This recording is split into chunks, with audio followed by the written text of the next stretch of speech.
I just wanted to talk a little bit about the rent voucher resolution that was put into effect in June here in Niagara County.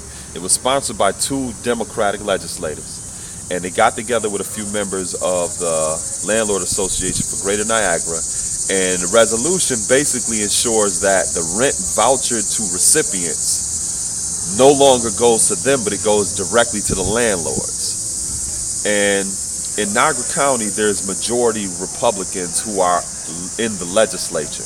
There's only 3 Democrats. 2 of the Democrats are the ones that sponsored the resolution when they got together with the members of the Greater Niagara Landlord Association. The other Democrat actually opposed the resolution, and that Democrat is representing the 4th district. It's the same district that I'm running for to represent in the next election. Their reasoning for opposing that resolution is that their constituents told them that it denies them the ability to manage their own money. And that's the reason that they opposed the other Democratic legislators with putting this resolution through. Now, first and foremost, people who are receiving public assistance or social services, that is not their money personally. It's public assistance. So to say that your constituents told you that it denies them the ability to manage their own money, it's not their own money, it's the taxpayers' money.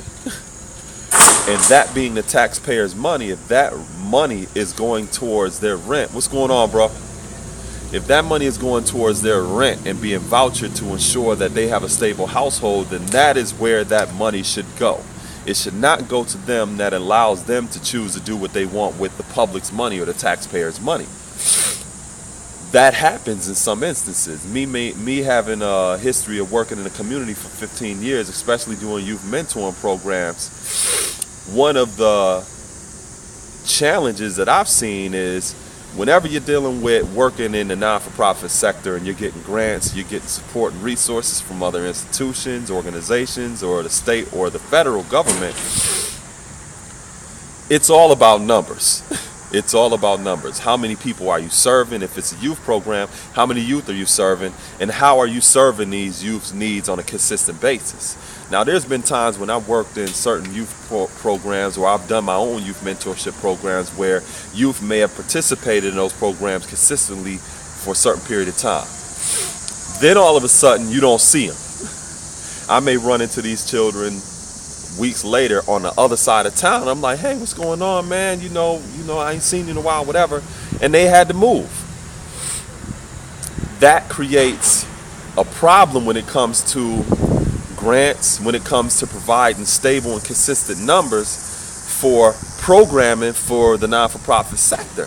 So when you see, the numbers that you have to submit to the federal or the state government or to organizations or institutions, and they see these numbers going up and down, and one week you're serving 20 children and the next week you're serving 5 children, and what that interpretates into is that there's not a need for this program, because there's no level of consistency with your numbers. So whenever you see children who don't have a stable environment or household, and they have to move from one place to the next, maybe on different sides of town, that threatens the type of funding and effective programming for non-for-profit organizations. That's not a good thing. Secondly, when children are moving from especially one side of town to the next, or based on the way that the district is here in Niagara Falls, a child may move a block away, but that may mean they have to transfer to another school district now. That is a problem. So you may have children in the middle of the school year because their parents had to move because they may have mismanaged the rent voucher. In the middle of the school year, you have children transferring from one school district to the next. So not only do they have to adjust to a whole new neighborhood, but they have to reacclimate themselves to a whole new school district, a whole new school. They have to make new friends, and on top of that, they have to readjust themselves to the new workload. They have to adjust themselves to the new teachers and the way that their teaching methods are, all while striving to compete with other students when it comes to getting a quality education. When that happens for one child, that's too many for me. When one child no longer has the access to participate in programming that is teaching them abstinence education, that's teaching them conflict resolution, that's providing them with life skills, when one child no longer has access to that programming because they had to move, that's too many for me.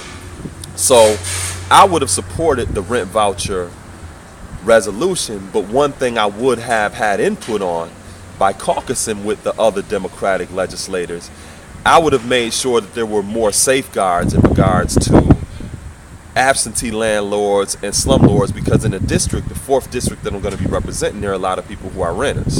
There are a lot of people who pay their landlords rent, but the landlord does not upkeep their property. A lot of times landlords rent properties of people that they wouldn't even live in.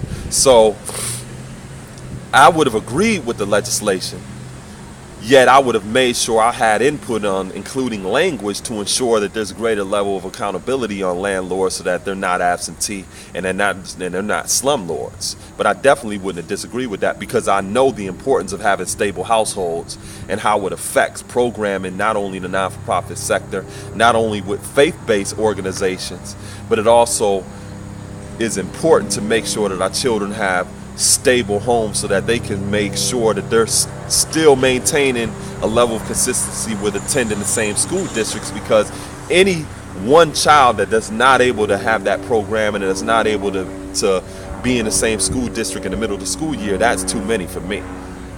So to allow a loophole where children are not able to have this level of consistency, it puts all of that in jeopardy.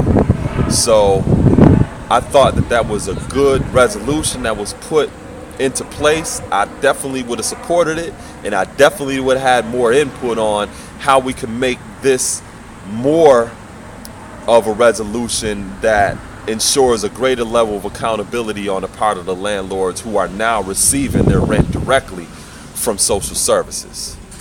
I will this was inspiring, it was empowering, it was educating for those of you who want to get more insight into my perspectives and how I would have best represented our community when put in that given situation as a legislator.